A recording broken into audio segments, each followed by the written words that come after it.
눈이 가득 쌓이고 추운 산에서 사람들이 조난을 당한 영화를 보면 꼭 나오는 장면이 있습니다. 한 명은 졸리다고 말하며 점점 잠드는 모습, 그리고 나머지 한 명은 자면 안 된다고 소리치며 깨우는 장면인데요. 아니, 평소에는 졸리다가도 추운 밖에 나가면 정신이 번쩍 들곤 하는데 조난을 당했을 때는 왜 졸리고 자면 안 되는 걸까요?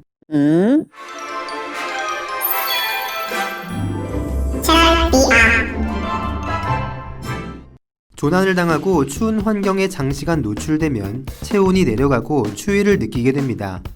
이때 사람은 먼저 몸을 바들바들 떨게 되는데 이것은 체온을 높여주기 위해 몸이 자동으로 하는 행동입니다. 조금이나마 근육이 운동을 하게 해서 떨어진 체온을 상승시켜주는 것이죠.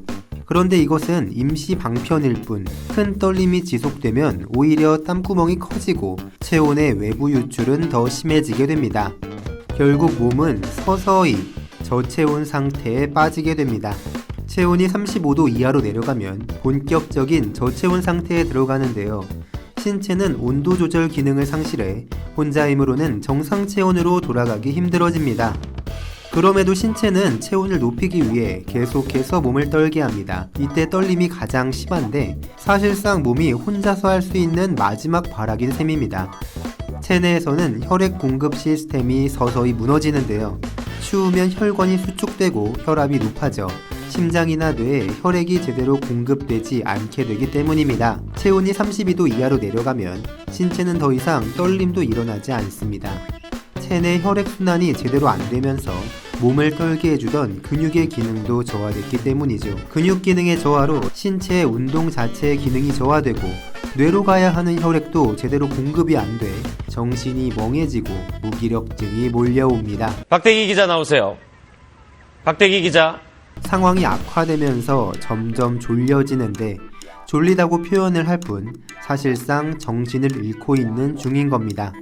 정신을 잃어버리면 안 그래도 약해진 신체 능력은 더 떨어져서 사실상 뇌는 산소와 영양분을 전혀 못 받게 되고 결국 다시는 눈을 뜰 수 없게 됩니다. 생각보다 더 무시무시한 저체온. 그렇다면 조난 및 저체온의 위험에 처했을 때 취할 수 있는 응급처치는 어떤 것이 있을까요? 가장 먼저 피해야 할 것은 젖은 옷과 바람입니다. 젖은 옷은 마른 옷보다 20배 빠르게 체온을 잃게 만들며 여기에 바람까지 불면 그 속도는 240배나 빨라진다고 합니다. 낮은 기온에 젖은 옷을 입고 저체온증이 나타나면 단 2-3시간 만에 사망에 이를 수도 있습니다. 불을 피워 열을 얻을 수 있다면 최고지만 그럴 수 없다면 다른 사람의 체온이 필요합니다. 마른 침낭이나 이불로 몸을 감싸고 서로 붙어 있어야 하는데 이때 아무리 얇은 옷이라도 서로의 체온을 나누는데 방해가 되기 때문에 서로가 알몸으로 붙어 있는 것이 좋습니다. 피부와 피부를 직접 접촉시키는 스킨 투 스킨 방식은 조난 및 저체온 상황에서는 가장 효과적인 방법입니다. 오늘의 결론.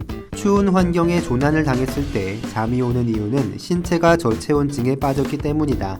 저체온증은 체내 혈액순환을 방해하는데 이때 뇌에도 적절한 혈액 공급이 안 돼 정신을 잃게 만들기 때문이다. 추운 날에는 위험한 곳에 돌아다니지 말고 집 근처 국밥집에서 뜨끈한 국밥 한 그릇 하는 게 나을 것이다. 끝.